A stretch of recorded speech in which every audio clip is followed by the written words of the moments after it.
오늘도 서현살롱을 찾아주셔서 감사합니다. 저는 30대 중반의 여성입니다. 당시 28살이던 저는 3살 연상의 남편과 입사 동기로 만났어요. 같은 회사에 같은 식품 마케팅부에서 둘이서 같이 고생도 하고 마케팅 전략도 함께 짜면서 저와 남편은 조금씩 가까워졌어요. 그리곤 자연스럽게 연인 사이로 발전했죠. 당시 남편은 회사에서 뛰어난 마케팅 실적으로 승승장구하고 있었어요. 반면에 저는 생각보다 일이 잘 풀리지 않아서 늘 불안한 상태였고요. 계약직으로 입사했던 남편과 저는 얼마 지나지 않아 희비가 갈렸어요. 남편은 정규직으로 전환이 되었지만 저는 그러지 못했거든요. 그럼에도 남편은 저를 많이 위해주는 다정한 사람이었어요. 그런 남편한테 전 심적으로 많이 기댔고요. 덕분에 편안한 연애를 할 수 있었어요. 퇴근 후 남편과 저는 같이 포차에서 소주를 한잔하면서 회사에서 힘들었던 고충에 대해 토론하곤 했어요. 주말 저녁이면 치킨에 맥주를 마시면서 알콩달콩한 데이트도 즐겼고요. 그렇게 1년이 지난 어느 날 남편이 제게 결혼하자고 하더군요. 제가 아내감으로 적격이라고 생각했던 모양이에요. 전 좀 이르지 않나 생각했지만 이 남자를 놓치고 싶지 않아서 수락했어요. 우리는 일사천리로 결혼을 진행하게 되었어요. 양가 모두 환영하는 결혼인데다 시댁과 친정 모두 형편이 괜찮아서 큰 어려움 없이 진행할 수 있었거든요. 순조롭게 결혼식까지 마친 우리는 앞으로 행복한 미래만 있을 거라 믿어 의심치 않았어요. 그도 그럴 것이 얼마 뒤 남편은 승진을 했고 월급도 많이 올랐거든요. 남편의 월급 570만 원에 제 월급 200만 원을 합해 우린 꽤 여유로운 생활을 할 수 있었어요. 그렇게 평온한 일상을 보내던 어느 날 남편이 제게 회사를 그만두라지 뭐예요. 결혼도 했으니 제가 아이 낳고 가정에 충실했으면 한다고 말이에요. 게다가 시부모님께서도 빨리 손주를 보길 바라신다고요. 남편의 말에 저는 좀 망설였어요. 왜냐하면 제게는 아직 일에 대한 열망이 남아 있었거든요. 그래서 2, 3년 정도는 더 일을 하고서 임신을 생각하고 싶다고 말했죠. 그랬더니 남편은 그럼 올 한 해만이라도 일을 쉬면 안 되냐고 하더군요. 그동안 임신 준비를 했으면 좋겠다고요. 솔직히 전 그 말에 서운했어요. 결혼 전에 저를 응원해주던 남편의 모습은 온데간데 없었으니까요. 결혼 이후 남편은 일하는 아내보다는 가정에 충실한 아내를 바란다는 걸 노골적으로 드러냈어요. 전 많이 당황스러웠죠. 연애 때와 다르게 돌변한 남편의 태도에 실망도 많이 했고요. 그러던 어느 날 밤 저는 술기운을 빌어 남편한테 하소연을 했어요. 당신 정말 내가 일 관두길 바래? 내가 간둬야 당신 직성이 풀리겠냐고. 난 아직 일을 더 하고 싶단 말이야. 제가 술김에 속내를 털어놓자 남편은 오히려 어리광을 부리기 시작했어요. 여보, 난 당신을 쏙 빼닮은 예쁜 아이도 보고 싶고 당신이 정성껏 차려준 따뜻한 집밥도 먹고 싶어. 당신도 일하랴, 집안일까지 하랴. 힘들지 않아? 내가 월급 570만 원에서 200만 원 빼고 나머지 370만 원 다 줄게. 그러니까 날 봐서라도 당신 아이 낳고 살림만 했으면 좋겠어. 결국 전 남편의 말에 설득되고 말았어요. 그래서 그날부터 저는 전업주부의 삶에 대해 긍정적으로 생각해보기로 했죠. 마음을 그렇게 다잡고 보니까 집안일을 하는 것도 그렇고 아이를 키우는 것도 꽤 괜찮을 것 같다는 생각이 들더라고요. 내가 한 음식을 가족들이 맛있게 먹어줄 때 성취감이라든지 아이를 키우면서 얻는 행복감이라든지 그런 것들요. 그렇게 결혼 1주년을 앞두고 저는 일을 관뒀어요. 그리고 남편한테 약속한 대로 매달 370만 원을 받게 되었고요. 남편은 생활비를 제외하고 남은 돈은 제 용돈으로 자유롭게 써도 된다고요. 뭐에 쓰든 간섭하지 않겠다더군요. 많죠. 저도 그렇게 생각했습니다. 그렇게 전 전업주부의 삶을 시작했고 살림을 살아보니 의외의 발견을 하게 됐지 뭐예요. 제가 요리에 꽤 재능이 있다는 거였죠. 게다가 집안일도 적성에 맞아서 무리 없이 잘 해나갔고요. 그런데 생각지도 않은 곳에서 삐걱이게 되었어요. 바로 제 남편 때문이었죠. 전업주부 하라고 그렇게 등 떠밀더니 이젠 시집살이까지 시키지 뭐예요. 시어머니보다 더한 남편살이요. 집안일에 어느 정도 적응이 돼서 다행이다 했는데 사사건건 간섭을 어찌나 해대는지 기왕 살림하기로 한 거 빈틈없이 완벽하게 하라나요? 콩쥐 새엄마보다 매운 남편살이를 시키는데 사람 정말 미치겠더라고요. 자기 옷은 매일 빨고 일일이 탈취제를 뿌려 드라이기로 말리고 침구도 매일 교체하라고 말이에요. 아니, 여기가 인류 호텔이냐고요. 저요, 남편 빨래하느라 아주 허리가 휠 정도였다니까요. 이 인간한테 이런 병적인 결벽증이 있는 줄 알았으면 결혼 안 하는 건데. 그런데 남편의 결벽증은 여기서 끝이 아니었어요. 집안 구석구석을 알코올과 피톤치드를 뿌려가며 항균 소독을 하는 건 물론 냉장고 문에 음식할 때 지켜야 할 사항까지 떡하니 붙여놨더라고요. 요리하는 주방은 언제나 청결하게 광이 나도록 유지할 것. 남은 반찬은 다음 상에 내놓지 말 것. 끼니마다 국화찌개는 무조건 넣을 것.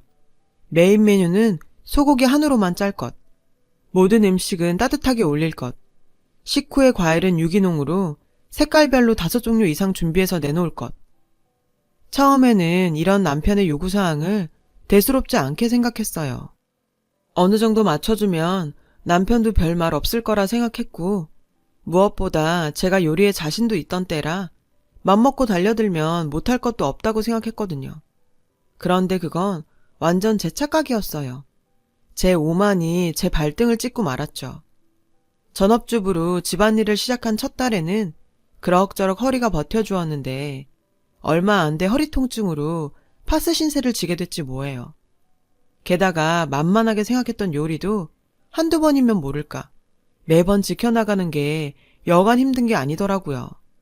그뿐인가요? 요리를 하다 보면 음식이 남기 마련이고 그걸 처리하느라 저는 잔반 처리반으로 전락하고 말았어요. 당연히 식재료비도 엄청 많이 들었고요. 매 끼니를 한 후에 크고 싱싱한 생선 및 해산물로 거기에 유기농 제철과일까지 갖다 바쳤으니 말 다 했죠. 게다가 근처에 사는 서방님 반찬까지 해다 날라야 해서 우리 집 엥겔 지수는 10식구 사는 집 이상으로 나갔어요. 반면 저는 몸은 병들고 먹는 건 늘 잔반이었으니 몸도 마음도 지쳐갔죠. 거기다 관리비, 통신비 및 보험료 등 각종 세금까지 내고 나면 제가 쓸 수 있는 돈은 거의 없었어요. 처음엔 남편이 370만 원이나 준다고 해서 많다고 생각했는데 그 돈이 고스란히 생활비 지출로 나가니 완전 무임금 종련 신세가 따로 없었죠. 티 하나 제대로 못 사 입었어요. 남들은 남편이랑 같이 아껴가며 살면서 저축도 하고 집도 늘려가고 그런 맛에 사는데 남편은 그런 계산은 안중에 없었어요. 그런데 제가 속상했던 건 단지 돈 때문만은 아니었어요. 과도한 집안일 때문에 허리가 안 좋다 보니 음식을 차릴 때 가끔은 좀 간편하게 차리고 싶을 때도 있었거든요. 그런데 남편은 그런 때조차도 매정하게 굴더군요. 매 끼니 식사 때마다 온도계로 음식의 온도까지 체크하면서 매번 식탁엔 방금 만든 음식만 올리라고 까탈스럽게 굴었죠. 제가 너무 피곤해서 외식이나 배달 음식을 시키자고 하면 그 돈을 벌어다 주는데 살림 하나 제대로 못하냐며 호통치기 일쑤였어요. 남편은 제 고통엔 상관없이 얄짤 없었죠. 제가 집안일에 대해 하나라도 흐트러지는 기색이 보이면 이 한 가지를 상기시키곤 했어요. 당신 잊었어? 당신 이제 전업주부야. 자기 일에 충실해야지. 당신도 동의해서 일 관두고 살림하기로 한 거 아니야? 전업주부가 되었으면 전업주부답게 제대로 집안일을 해내라고. 매달 월 370만 원씩 받으면서 집안일하는 아내가 몇이나 되겠어? 그 잔소리에 너무 서글펐어요. 남편이 이 정도로 일을 시킬 거라고는 상상도 못했기에 전 남편 뜻에 따른 죄밖에 없잖아요. 알고 동의한 것도 아닌데 어떻게 이런 식으로 말해요. 자기가 무리한 요구를 하는 건 생각 않고 내가 약속을 안 지키는 것처럼 말하니 억울하고 분통이 터졌어요. 그러던 어느 날 저는 결국 그동안 참아왔던 서름이 폭발하고 말았어요. 돈 좀 벌어온다고 사람을 이런 식으로 부려도 돼? 사람을 이렇게 희생시켜도 되냐고. 툭 하면 날 놀리면서 품삯받는 종년 취급하는데 가사일도 엄연한 노동이야. 그깟 370? 내 하루 노동량이 얼만 줄이나 알아? 당신이 양심이 있다면 아내한테 이렇게까지 집안일 안 시켜. 내 몸에 진동하는 파스 냄새 자긴 안 나? 난 요즘 하루하루 병들고 죽어간다고. 전 부들부들 떨며 소리쳤어요. 하지만 저의 폭발에도 남편은 되려 큰 소리를 치더군요. 매달 370만 원이나 받으면서 그게 할 소리야? 당신 회사에서 일할 때 월급이 얼마였더라? 한 200은 됐나? 거의 곱절을 받으면서 이 정도도 못하겠다는 거야? 그럼 안 되지. 사람이 양심은 갖고 살아야지. 나가서 길 가는 사람 붙잡고 한번 물어봐. 한 달에 370만 원이나 받는 가정주부가 어디 흔한가? 남들은 애 키우면서도 알뜰살뜰하게 생활해서 남편 옷도 사주고 저축도 하고 그런다는데 당신은 뭐야? 참, 그놈의 370. 결국 전 남편이 뼈 빠지게 벌어오는 돈으로 흥청망청 살림하는 불량주부로 낙인 찍히면서 그날 싸움은 끝이 났어요. 고생은 고생대로 하고도 이런 취급을 받게 되니 전 속에서 천불이 났죠. 그 후로도 우리 부부는 같은 일로 싸움을 했어요. 매번 남편의 승리로 끝났고요. 결국 저는 남편을 설득하는 방향으로 전략을 바꿨지만 그것마저 헛수고였죠. 남편은 더욱 거세게 반발했거든요. 이런 날들이 이어지다 보니 언젠가부터 전 자기 검열을 하게 되었죠. 남편이 원하는 대로 내가 가사일을 잘하고 있는지 스스로 체크를 하게 된 거예요. 하나부터 10까지 다 꼼꼼하게 체크를 하면서 남편한테 싫은 소리 듣지 않으려 노력했습니다. 당근 없이 채찍만 들이대는 남편의 태도에 결국 전 넉다운이 되고 말았죠. 전업주부로 나선 지 7개월 만에 저는 포기 선언을 하고 친정에 가버렸어요. 남편과 떨어져서 지내다 보면 자기가 아쉽고 불편해서 스스로 자신의 행동을 반성하지 않을까 했던 거죠. 그런데 문제가 생겼어요. 친정에 온 뒤로 생리할 때가 되었는데도 생리를 하지 않더라고요. 첫 딸은 그동안 너무 무리를 해서 그런 거려니 하고 넘어갔죠. 그런데 2달이 지나도 깜깜무소식인 거예요. 결국 저는 임신 테스트기를 샀죠. 그런데 떡하니 2줄이 나오지 뭐예요. 갑작스러운 임신 소식에 난감했어요. 하는 수 없이 남편한테 연락을 했습니다. 남편은 엄청 기뻐하더라고요. 그날 밤 남편은 퇴근하자마자 저희 친정으로 달려왔어요. 그리곤 집으로 가자며 살살 달래더군요. 임신까지 한 마당에 별 수 없어서 저는 남편을 따라 집으로 돌아왔어요. 남편 없이 아이를 낳을 수는 없으니까요. 저희 임신 소식에 시부모님께서도 무척 기뻐하셨어요. 오매불망 기다리던 손주를 드디어 보게 됐다고요. 제가 친정에 가 있던 사실을 알 리 없는 시부모님께서는 한 걸음에 저희 집으로 달려오셨죠. 네가 드디어 손주를 안겨주는구나. 임신 중에 좋다는 보약도 지어왔으니 잘 챙겨 먹거라. 어머님은 한약 박스를 내미시며 축하해 주셨어요. 시부모님의 축하에 저는 차마 그동안의 일을 말씀드릴 수 없었어요. 그냥 속으로 삭히기로 했죠. 우리 부부는 간만에 시부모님을 모시고 외식을 하러 나갔어요. 고급 한식당으로 가서 코스 요리를 주문했죠. 그런데 남편이 음식 맛을 보더니 한 소리를 하더라고요. 아니, 드레싱이 왜 이렇게 느끼해? 유명한 집이라길래 음식이 괜찮은 줄 알았는데 완전 별로잖아. 요즘 누가 샐러드를 촌스럽게 아일랜드 드레싱으로 만들어? 남편이 인상을 팍 쓰면서 말했죠. 그러자 시어머니께선 의아하다는 듯이 말씀하셨어요. 괜찮은 것 같은데? 내 입맛이 둔한가? 시아버님도 드셔보시곤 괜찮은 것 같다고 하셨죠. 저도 마찬가지였고요. 아일랜드 드레싱이 뭐가 어때서? 난 고소하고 담백하니 맛만 좋은데? 자기 입맛엔 안 맞아? 그랬더니 남편이 짜증 섞인 말투로 이러는 거예요. 아일랜드 드레싱같이 기본적인 드레싱을 내놓는데 고급 식당이라고 할 수 없지. 당신은 식품 마케팅을 했다는 사람이 그런 기초적인 상식도 몰라? 하여튼 당신은 시집 잘 온 줄 알아. 그 실력으론 회사에 남았어도 정직원은 힘들었을 테니까. 맙소사. 아니 이게 아내한테 할 소리예요? 저는 남편의 말에 기가 찼어요. 그깟 드레싱 하나 가지고 정직원까지 들먹일 일이에요. 간만에 외식인데 좋은 분위기를 꼭 이렇게 망쳐야 되냐고요. 전 이번 일은 그냥 넘어갈 수 없었어요. 그래서 시부모님이 보는 앞이지만 남편한테 버럭 화를 냈죠. 내가 시집을 잘 와? 기가 막혀서 정말. 당신 같은 남편 만나서 내가 그동안 어떻게 살았는데 당신 결벽증 때문에 매일 이불 빨래하고 매 끼니마다 까탈스러운 당신 입 맞추느라 미치는 줄 알았다고. 370만 원씩이나 받으면서 엄살 떤다고. 당신이 날 얼마나 구박했어? 말이 좋아 370이지 고매하신 당신 밥상에 서방님 반찬까지 나르느라 그 돈 다 나갔다고. 땡전 한 푼 못 받으면서 난 온몸에 파스 붙여가며 18시간씩 가사노동했단 말이야. 제 말에 시부모님께선 당황하셨어요. 어머님께서 남편한테 물으셨죠. 아들, 정말 얘한테 매달 370만 원을 준 게 맞니? 남편은 씩씩거리며 대답하더군요. 네, 그런데도 저런 소리를 한다니까요. 고마운 줄 모르고. 전 이참에 어머님께서 남편한테 한 소리 해주시길 바랬어요. 어머님도 주부니까 제 심정 아실 거라 믿었거든요. 그런데 370만 원이나 받아 처먹었으면 곱게 찌그러졌을 일이지. 어디 시부모 앞에서 지 남편한테 말대꾸냐? 네가 사치 부리고 낭비하니까 남는 게 없지. 남편이 밖에서 뼈 빠지게 벌어다 준 돈 귀한 줄도 모르고 펑펑 써대니 그런 거 아냐. 알뜰하게 챙겨서 돈 모을 생각은 않고 넌 개념이 있는 애니 없는 애니? 야, 가재는 개편이라더니 그 말이 딱이더라고요. 어쩜 이 상황에 자기 아들 편만 들 수 있어요? 저는 어머님 막말에 분노가 상승했죠. 어머니, 제가 사치를 부리다뇨. 저는 살림 맡은 뒤로 옷 한 벌 못 사봤고요.